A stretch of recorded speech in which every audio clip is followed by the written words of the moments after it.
What is going on, Big Pimpin'? Thank you for choosing the Portal Podcast. This is the weekly Wormhole.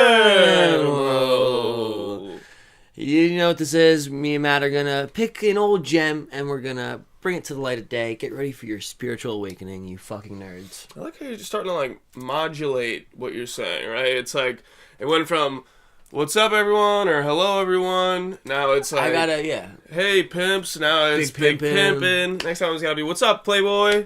It probably will be What's Up, Playboy. Yeah. But speaking of monstrous Playboys, we'll be talking about a Neil Gaiman book today, everybody. Surprise, surprise. Neil Gaiman. Always Neil Gaiman. We love Neil Gaiman over here at the Portal Podcast. And Matt's going to lead us on this. Dude, he was in Newark recently, signing books. Neil Gaiman? Yeah, he was in Newark Airport just Really? signing books in a bookstore, and the woman's like, what are you doing? Because she didn't know who he was. Yeah, you've been. He's like, nah, don't worry about it. People like it. Nothing, darling. Yeah. I'm just signing my books, darling. Anyways, Neil Gaiman. so he's released a bunch of books, as you already know if you've been watching us. But one of the books that I'm really into is Anansi Boys. Anansi Boys is sort of the sequel to American Gods. It is the sequel. But not quite. It's not a direct sequel, but it is the closest thing to a sequel, you know. It's somewhere between a sequel, like a direct sequel, and an anthology series, because there are characters that cross over, and it's the same universe of the story where these things happen and gods are walking the streets as normal people, and there's a level of interaction with normal people that gods have. It's the same basic concepts.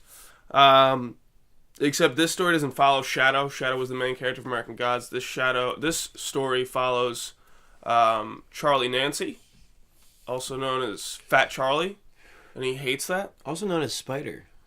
No. That's his brother. Really? Spider's his brother. Do you need to read American Gods to get into this book, Matt? No.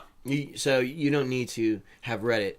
It would help. Some point of reference. I think that American Gods sort of takes the ideas that are at play here to a whole bigger level, right? Because there's so many gods involved. Yeah. But in this story, it only focuses on African folklore. So the African deities. Basically, yeah. Okay. But what makes the African folklore interesting is they're not deities. They're all, in Norse mythology, Loki's a trickster. Mm-hmm. In African folklore, there's not a trickster god, but monkey is the trickster, or spider is the trickster at times. Yeah. So it's all these different ideas of gods and human emotions that are blown out of proportion. Mm-hmm. They're all represented by animals instead. When was this released? That is a good question. I'm not actually 100% positive on that. I know it wasn't. I'm gonna go ahead and take a little guess here. I'm gonna say 2004. Oh, let's see. No, it couldn't be that long ago because I don't think American Gods is that old. American Gods came out in 2001. 05. Very close. Wow. That's fucking close. So yeah, basic quick run through. I don't want to give away the whole story because it is a very quick read, actually. Mm-hmm. The only real crossover between American Gods and this is that the main character is Anansi's son. Anansi is a big character in American Gods, and he has a lot of interaction with Shadow. So that's really the only crossover point. Everything else is new to the whole African folklore side of things because they didn't focus on it too much in American Gods. But Fat Charlie is a lot like Shadow, which I find really interesting. How so? That he has this level of connection with things. Although he doesn't quite understand it, but neither did Shadow at first. Yeah. He does see things as they are. He almost doesn't believe it at first. Yeah. He doesn't want to believe that, he told a spider to bring him to his brother, and then all of a sudden his brother pops out, and he never knew about his brother.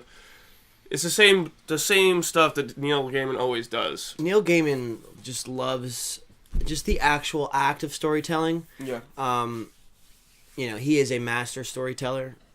So having not read this book, I already kind of know what I'm in for, as far as, the comparisons to fucking, an old folk tale, or, it's very rooted in the fucking basics of telling a story, but he does it in a new, like, kind of modern way. I mean, if you had to rate this book, bro, on a scale of 1 to 10, was this reading experience, enjoyable? Were you let down a little bit? Were you left, desiring more? No, I would rate it at like a 7 or a 7.5 out of 10. It was above average, not like the best book I've ever read. Is that just because, like, you're a huge gaming fanboy, though? No, I don't think so. I mean, I'm sure there are people out there that wouldn't respond the way I did, but there's just so many nice things that he does with his books. Yeah, like.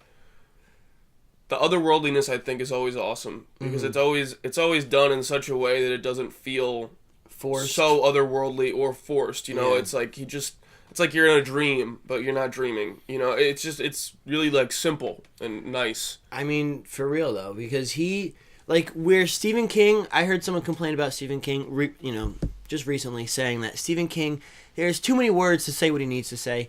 Neil Gaiman, I feel like, he trims the fat off that. I was listening to Neverwhere last night, like the audiobook, and just the guy's, like, the way he writes, it's like fucking poetry a little bit, it's like prose, it's like but it's not like so heavy and fucking, bogged down with, like, extra meaning. It's good. Yeah. He's a fucking master phonic storyteller. In terms of him being a good storyteller, it's interesting because one of the things that Spider is known for in African folklore is storytelling. So there's this whole aspect of, like, Anansi, Fat Charlie, and his brother Spider, and how they go about storytelling. And it's weird because Fat Charlie doesn't see himself as a storyteller. He doesn't see himself as an entertainer, someone that can, like, capture people socially. But everybody else does. I mean, because look in at him, some ways on the fucking cover here. That's Anansi, bro. What? That's Anansi with the yellow gloves. Yeah, isn't that who I'm talking about? Fat Charlie's his son. But God. and he uses all the other animals in African folklore to sort of certain characters foreshadow that they would be African folklore animals, or that they would be, someone that takes after their examples. Because not all of the African animals are spiders and monkeys. Some of them are tigers. Some of them are, like, lizards, birds of like carrion birds. Like a buzzard or something. Oh fuck yeah, dude. So they don't all have this sort of benevolent, like, nice nature about them. I'm gonna get around to this book. I feel like eventually. I just It took me a little bit, just because American Gods is, like, so. It's not that it's a long book, but there's just so much that happens, and I feel it's heavy in terms of plot and action throughout. There's always, like, sort of this constant heartbeat through American Gods. And this does, like, have its, like, ups and downs in terms of action. Obviously read American Gods, but Matt's telling y'all to check out Anansi Boys. Definitely worth it. But thank you for watching the video. This has been another illustrious episode of the Portal Podcast Weekly Wormhole. Check us out on YouTube, subscribe, hit that motherfucking like button. I'm Mike, this is Matt. And check out the actual podcast next week, coming out on Thursday. Hell yeah.